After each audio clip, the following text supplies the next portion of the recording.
नमस्कार साथियों, एक बार फिर से आप सभी का हार्दिक स्वागत करता हूं आपके अपने यूट्यूब चैनल रेवंत राज मैथमेटिक्स में।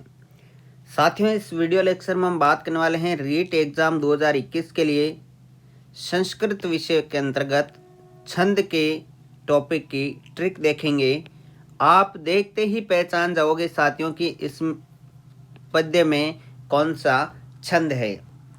इससे पहले हमने प्रत्येक के ट्रिक की वीडियो अपलोड की थी, उस पर आप लोगों ने बहुत प्यार दिया। आप सभी का बहुत बहुत धन्यवाद।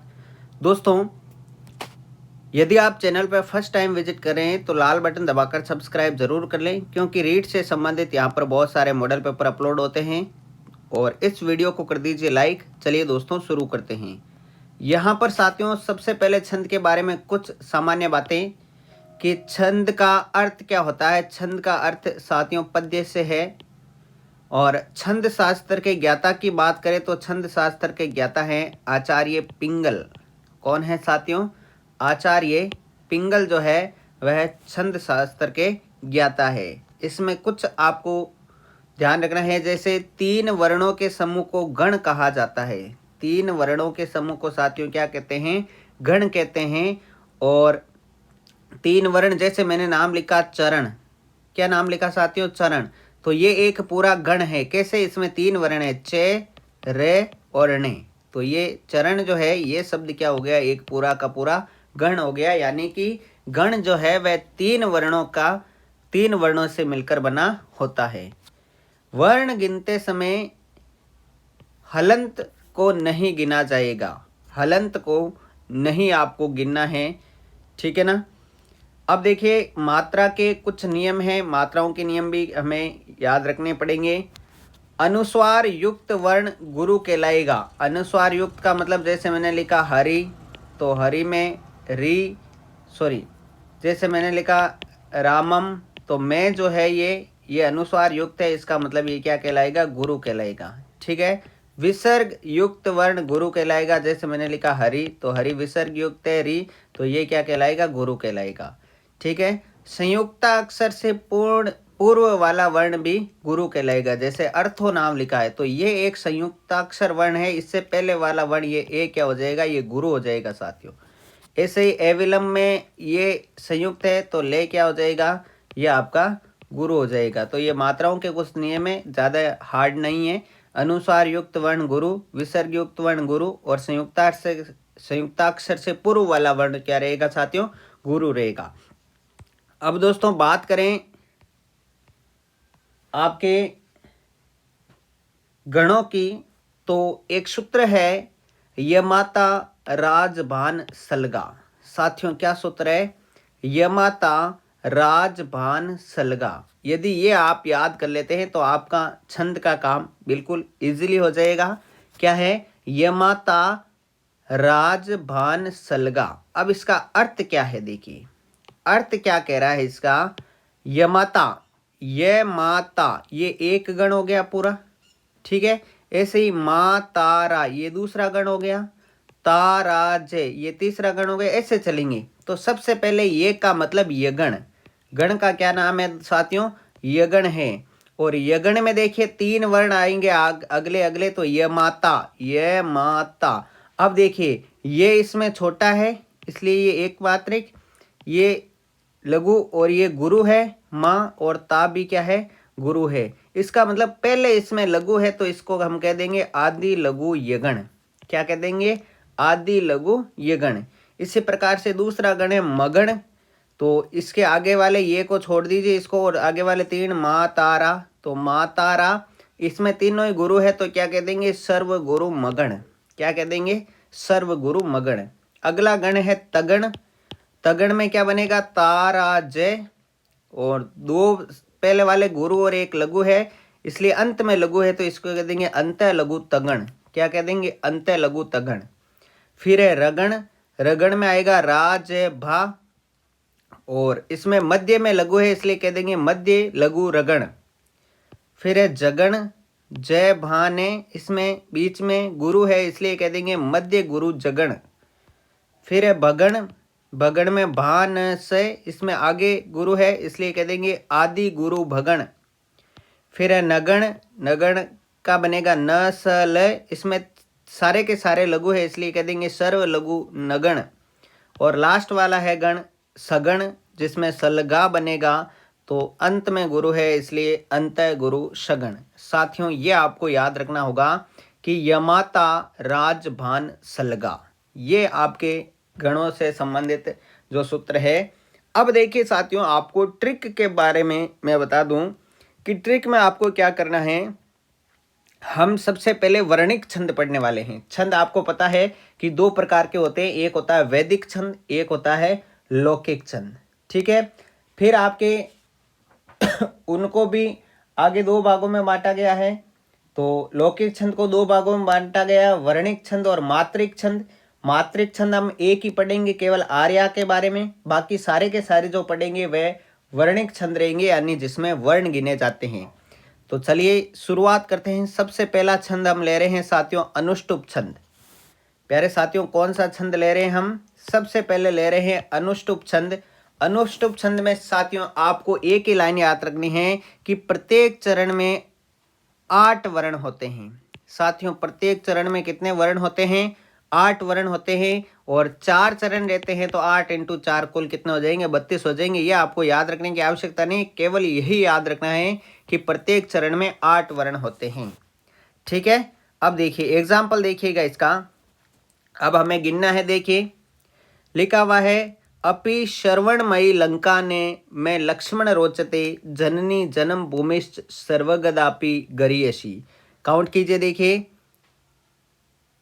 1 2, आधा वाला नहीं गिनना है तो 3 4 5 6 7 8, ये 8 हो गए यहाँ तक। 1 2 3 4 5 6 7 8, 8 हो गए। इसी प्रकार से 1 2 3 4 5 6 7 8 हो गए। 1 2 3 4 5 6 7 8 हो गई। यानी प्रत्येक चरण में कितने हैं साथियों? 8 वर्ण हैं। प्रत्येक चरण में कितने हैं साथियों? 8 वर्ण हैं। और यदि प्रत्येक चरण में 8 वर्ण हो साथियों तो वहां आपको कौन सा छंद कर देना है? अनुष्टुप छंद कर देना है। कौन सा कर देना है साथियों? अनुष्टुप छंद मेरे प्यारे साथियों आपको करना पड़ेगा। यहां तक की ट्रिक समझ में आ गई तो आगे बढ़े। अब देखिए दूसरा अगला छंद हम ले रहे हैं इंद्र वज्रा। कौन सा ले रहे हैं? इंद्र वज्रा। देखिए ये 3 छंदों के नाम आपको विशेष ध्यान रखना है। एक है इंद्र वज्रा, एक है उपेंद्र वज्रा और एक है उपजाति। इन तीनों में ही प्रत्येक चरण में साथियों 11 वर्ण होते हैं। कि सर प्रत्येक चरण में 11 होंगे तो हमें ट्रिक कैसे पता चलेगी, वो भी बताएंगे साथियों। इंद्र वज्रा में देखिए प्रत्येक चरण में कितने होते हैं? 11 वर्ण होते हैं। लेकिन पहला वर्ण गुरु होता है। पहला वर्ण क्या होता है साथियों? गुरु। बस यही पहचान है इंद्र वज्रा की। इंद्र वज्रा में प्रत्येक में कितने रहेंगे? 11 रहेंगे। पहला क्या रहेगा? गुरु। जैसे एग्जाम्पल देख लीजिए आप। अर्थो ही कन्या परकी औ ता मध्य संप्रेष्य परिग्रहितु जातो ममायम विशद प्रकाम प्रत्ये पितृ न्या इवांतरात्मा। ठीक है, तो यहां पर देखिए काउंट करते हैं 1 2 3 4 5 6 7 8 9 10 11। यहाँ पर कितने वर्ण है साथियों? 11 वर्ण है। तो 11 में मैंने कहा 3 आएंगे, लेकिन यहाँ पर देखिए अर्थो नाम लिखा हुआ है। और अभी मैंने बताया था कि संयुक्ताक्षर से पहले वाला वर्ण ये संयुक्ताक्षर है, तो इससे पहले वाला वर्ण क्या हो जाएगा? गुरु हो जाएगा साथियों। ए क्या है? यहाँ पे गुरु है। इसी प्रकार से ता क्या है? ये भी गुरु है। इसी प्रकार से जा क्या है? ये भी गुरु है। और यहाँ पर फिर से संयुक्ताक्षर वर्ण है इसलिए प्र क्या है? ये भी गुरु है। इसका मतलब साथियों यदि 11 वर्ण हो और पहला वर्ण आपको गुरु दिख जाए तो वहां पर साथियों कौन सा छंद होगा? इंद्र वज्रा छंद होगा। कौन सा होगा साथियों? इंद्र वज्रा छंद होगा। क्लियर? चलिए अगला है उपेंद्र वज्रा छंद। कौन सा है साथियों? उपेंद्र वज्रा छंद। इसमें भी प्रत्येक चरण में 11 वर्ण रहेंगे। ठीक है, पहला वर्ण क्या रहेगा? लघु रहेगा। इंद्र वज्रा में गुरु था, लेकिन उपेंद्र वज्रा में क्या है? लघु रहेगा। देखिए आपके सामने उदाहरण लिखा हुआ है। त्वमेव माता च पिता त्वमेव त्वमेव बंधुश्च सखा त्वमेव त्वमेव विद्या द्रविणम त्वमेव त्वमेव सर्वम मम देव देव। ठीक है, इसमें गिनते हैं। देखिए ये आधा वाला गिनना नहीं है। 1 2 3 4 5 6 7 8 9 10 11। कितने हैं 11 वर्ण हैं, सभी में कितने हैं 11 वर्ण रहेंगे, इसमें भी 11 वर्ण रहेंगे, यानी सभी में 11 वर्ण हैं। अब हमें पता कैसे चलेगा कि ये इंद्र वज्रा है या उपेंद्र वज्रा है? तो देखिए सबसे पहले वाला वर्ण वह है क्या है, लघु है। वह है क्या है, लघु है। क्या है, लघु है। तो लघु रहेगा तब वहां पर कौन सा छंद रहेगा प्यारे साथियों, उपेंद्र वज्रा छंद रहेगा। कौन सा रहेगा, उपेंद्र वज्रा, यानी 11 वर्ण रहेंगे, पहला वर्ण लघु रहेगा तो उपेंद्र वज्रा छंद आपको करना है। अगला 11 वर्ण वाला ही छंद है उपजाति छंद। उपजाति छंद में क्या होता है, प्रत्येक चरण में 11 वर्ण होते हैं, लेकिन ये जो छंद है वह इंद्र वज्रा प्लस उपेंद्र वज्रा का मिश्रण माना जाता है, दोनों का मिश्रित छंद माना जाता है। इसमें भी 11 रहेंगे, लेकिन किसी लाइन में आपको जो है गुरु दिखाई देगा पहला, किसी में लघु दिखाई देगा, तो वहां पर कौन सा हो जाएगा साथियों, उपजाति छंद हो जाएगा। जैसे चलिए आपको एग्जाम्पल की ओर लेके चलते हैं साथियों। एग्जाम्पल देख लीजिए आप, ये रहा एग्जाम्पल आपके सामने, ठीक है। इसमें पहले गिनते हैं कितने, 1 2 3 4 5 6 7 8 9 10 11, कितने हैं 11 वर्ण है, सभी लाइनों में कितने हैं 11, ठीक है। लेकिन यहां पर देखिए ये जो है ये संयुक्त वर्ण है, इसलिए ये क्या हो गया, गुरु हो गया। ये क्या हो गया, लघु हो गया। ये भी लघु हो गया, और ये संयुक्त वर्ण है इसलिए ये क्या हो गया, गुरु हो गया। यानी कि 2 में गुरु 2 में लघु, यानी 2 में इंद्र वज्रा और 2 में उपेंद्र वज्रा। इसका मतलब ये इसमें कौन सा हो गया, मिश्रण हो गया। तो कौन सा छंद बता देंगे साथियों, उपजाति छंद बताना पड़ेगा। कौन सा छंद बताएंगे साथियों, उपजाति छंद बताएंगे। तो 11 वाले 3 हैं, ध्यान रखना है 11 वाले 3 हैं, कौन कौन से हैं, एक है इंद्र वज्रा जिसमें 11 वर्ण पहला गुरु, दूसरा था उपेंद्र वज्रा 11 वर्ण पहला लघु, तीसरा है उपजाति दोनों का मिश्रण। क्लियर। चलिए अगला है वंशस्थ छंद। वंशस्थ में आपको कुछ भी याद नहीं रखना है, ट्रिक के तौर पे केवल इतना याद रखना है, प्रत्येक चरण में 12 वर्ण होते हैं। कितने वर्ण होते हैं साथियों, प्रत्येक चरण में कितने होते हैं, 12 वर्ण। चलिए अब देखिए 12 में 12 वाले भी आपके 3 हैं, 12 वाले भी 3 हैं, एक है वंशस्थ, एक है द्रुत विलंबित और एक है भुजंग प्रयात। तो इनको कैसे याद रखेंगे सर, 12 वाले भी 3 आ गए, तो 12 वाले 3 है, लेकिन वंशस्थ में पहला गण क्या रहेगा, जगण रहेगा। पहला गण क्या रहेगा, जगण। जगण का मतलब क्या था, जय भाने। जगण का मतलब क्या था, जय भाने, यानी पहला लघु फिर गुरु फिर लघु, ये ऐसे जय भाने, जय भान यानी जगण गण बनेगा, तब हमें वंशस्थ करना है। जैसे देखिए यहाँ पर ये रहा आपके सामने एग्जाम्पल साथियों, वंशस्थ का एग्जाम्पल आपके सामने है।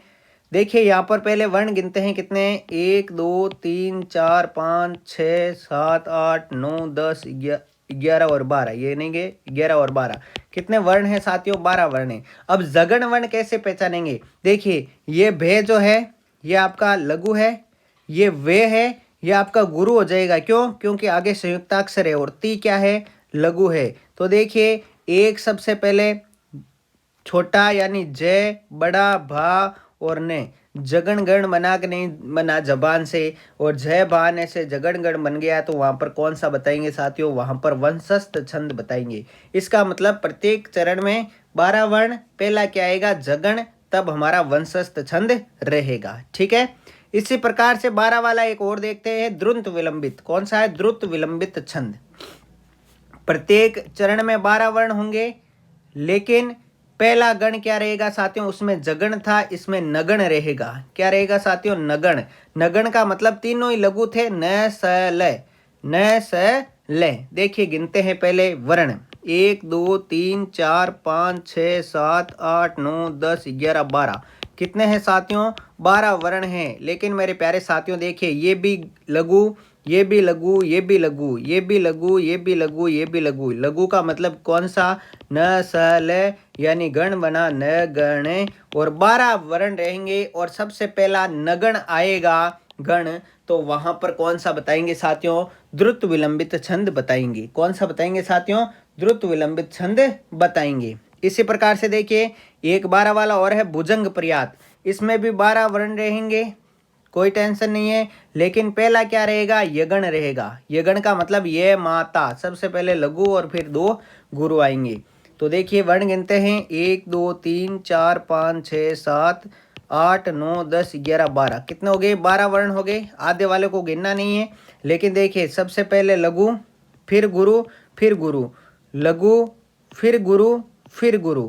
ठीक है, तो यहाँ पर ये आ गया आपका कौन सा आ गया साथियों, भुजंग प्रयात आ गया। यह माता बन रहा है ना यगण, तो भुजंग प्रयात हो जाएगा। तो साथियों 12 वाले भी हमने 3 देखे, कौन कौन से, वंशस्थ, द्रुत विलंबित और भुजंग प्रयात। वंशस्थ में पहला जगण, द्रुत विलंबित में पहला नगण और भुजंग प्रयात में पहला यगण। ठीक है, अब देखिए अगला छंद ले रहे हैं वसंत तिलका छंद। वसंत तिलका छंद, इसमें प्रत्येक चरण में साथियों 14 वर्ण होते हैं। प्रत्येक चरण में कितने होते हैं साथियों, 14 वर्ण होते हैं। तो 14 वाला एक ही है।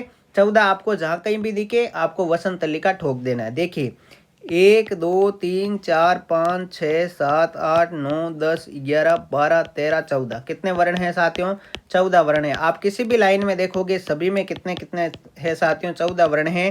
तो 14 वर्ण वाला आपको केवल याद रखना है, वसंत तिलका छंद है। कौन सा है, वसंत तिलका छंद है। क्लियर। अगला है मालिनी। मालिनी में भी आपको कुछ याद नहीं रखना है, इतना याद रखना है प्रत्येक चरण में 15 छंद 15 वर्ण होते हैं। प्रत्येक चरण में कितने होते हैं साथियों, 15 वर्ण होते हैं। जैसे आपके सामने एग्जाम्पल है, गिनते हैं 1 2 3 4 5 6 7 8 9 10 11 12 13 14 15। और जहाँ कहीं भी आपको 15 वर्ण दिखाई दे प्रत्येक चरण में, वहां पर कौन सा छंद करेंगे साथियों, मालिनी छंद आपको करना होगा। कौन सा करना होगा, मालिनी। तो 9 छंद देख लिए। 10वां देखिए मंदाक्रांता छंद। कौन सा है साथियों, मंदाक्रांता। और मंदाक्रांता में प्रत्येक में 17 वर्ण होते हैं। प्रत्येक चरण में कितने होते हैं साथियों, 17। लेकिन 17 वाले 2 हैं, एक शिकरणी भी आएगा। तो मंदाक्रांता की पहचान क्या है, पहला वर्ण गुरु रहेगा। पहला वर्ण क्या रहेगा साथियों, गुरु। देखिए गिनते हैं, 17 है कि नहीं है, 1 2 3 4 5 6 7 8 9 10 11 12 13 14 15 16 17। तो 17 वाले 2 बताए मैंने, तो 17 वाला आएगा, पहला गुरु आएगा। देखो मोह, ये गुरु है, गुरु है, इसका मतलब कौन सा हो जाएगा साथियों, मंदाक्रांता छंद हो जाएगा। कौन सा हो जाएगा, मंदाक्रांता। मंदाक्रांता में 17, पहला गुरु। ठीक है। अगला है शिखरिणी। शिखरिणी में भी 17 और पहला क्या आएगा, लघु आएगा। उसमें गुरु था, इसमें क्या आएगा, देखिए लघु आएगा। पहला क्या आएगा साथियों, लघु आएगा। तो वहां पर आपको कौन सा छंद करना होगा, शिखरिणी छंद करना होगा। देखिए 1 2 3 4 5 6 7 8 9 10 11 12 13 14 15 16 17। कितने हो गए साथियों, 17 वर्ण हो गए। और 17 आएंगे, पहला लघु आएगा। तब आपको क्या करना है, शिखरिणी छंद करना होगा। कौन सा करना होगा साथियों, शिखरिणी छंद करना होगा। क्लियर। चलिए अगला है आपका 12वां छंद शार्दुल विक्रीडितम। पिछले साल ये रेट 2018 में आ चुका है, यही आपके सामने एग्जाम्पल लिखा हुआ ये आया था। प्रत्येक चरण में 19 वर्ण होते हैं। प्रत्येक चरण में कितने होते हैं साथियों, 19 वर्ण होते हैं। ध्यान रखना है, शार्दुल विक्रीडितम में 19 देखिए गिनते हैं। अगला आपके सामने ये लिखा हुआ है, केयूरानी ने भूषंती पुरुषम हारान चंद्रोज्वला। ये पिछले साल आ चुका है, ध्यान रखना है। 1 2 3 4 5 6 7 8 9 11 12 13 14 15 16 17 18 19। कितना हो गए साथियों, 19 हो गए। ठीक है ना, ये नए हलन था, 19 हो गए। कितना हो गए साथियों, 19 वर्ण। और जब 19 वर्ण होंगे तो 19 वाला आपको याद रखना है, एक ही है, शार्दुल विक्रीडितम। कौन सा है साथियों, शार्दुल विक्रीडितम। अगला अपना छंद लेते हैं साथियों, सरगद्रा छंद। कौन सा है, सरगद्रा छंद। इसमें प्रत्येक चरण में साथियों 21 वर्ण होते हैं। याद इतना ही रखना है आपको, प्रत्येक चरण में कितने होते हैं, 21 वर्ण। जैसे देख लीजिए 1 2 3 4 5 6 7 8 9 10 11 12 13 14 15 16 17 18 19 20 और 1 21। ठीक है, कितने रहेंगे साथियों, 21 वर्ण रहेंगे साथियों। कौन से रहेंगे, 21 वर्ण रहेंगे। और 21 वर्ण वाला एक ही है, सरगद्रा छंद। तो सरगद्रा छंद में आपको ध्यान रखना है साथियों, 21 वर्ण होते हैं। ये सारे के सारे हमने 13 जो छंद देखे हैं साथियों, ये सारे के सारे क्या थे, वर्णिक छंद थे। ट्रिक आपने लिख ली होगी, पसंद आ गई होगी। अब एक और छंद पढ़ते हैं, आर्या छंद, जो कि मात्रिक छंद है। और प्रथम चरण में इसमें 4 चरण रहेंगे। प्रथम चरण में 12 मात्राएं रहेगी, द्वितीय चरण में 18 मात्राएं रहेगी, तृतीय चरण में 12 मात्राएं रहेगी और चतुर्थ चरण में 15 मात्राएं रहेगी। ठीक है, तो जोड़ लीजिए 12, 18, 12 और 15, 8 और 2 10, 10 5 15 और 2 17, 4 और 1 5, 57 मात्राएं रहती है टोटल। कितनी मात्राएं रहती है आर्य छंद में? 57। आपसे पूछ ले कि आर्य छंद में कितनी, तो 57। ठीक है, प्रथम चरण में 12, द्वितीय में 18, तृतीय में 12 और चतुर्थ में 15 मात्राएं। जैसे एग्जाम्पल आपके सामने अवेलेबल है साथियों। ठीक है, मात्राएं गिन लीजिए। ये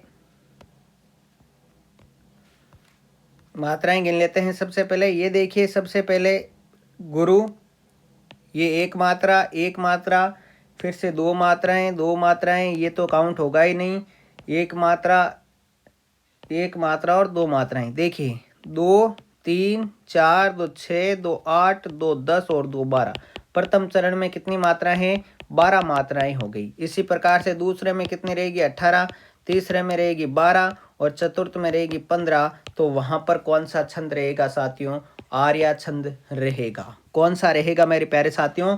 आर्या छंद रहेगा। तो ये थी आज की क्लास साथियों, छंद के ट्रिक की। उम्मीद करता हूँ आपको पसंद आ गई होगी और अब आपका कोई भी सवाल जो है गलत नहीं होगा छंद के अंतर्गत। दोस्तों, यदि आपको पीडीएफ चाहिए तो आप टेलीग्राम ग्रुप रेवंत राज मैथमेटिक्स ज्वाइन जरूर कर लें। और आपको कौन कौन से संस्कृत में टॉपिक की ट्रिक चाहिए या इजी वे में आपको समझना है तो आप ज़रूर कमेंट बॉक्स में बता दीजिएगा। आज का वीडियो आपको कैसा लगा ये भी बताइएगा। मिलते हैं अगले वीडियो में साथियों, तब तक के लिए जय हिंद, जय भारत।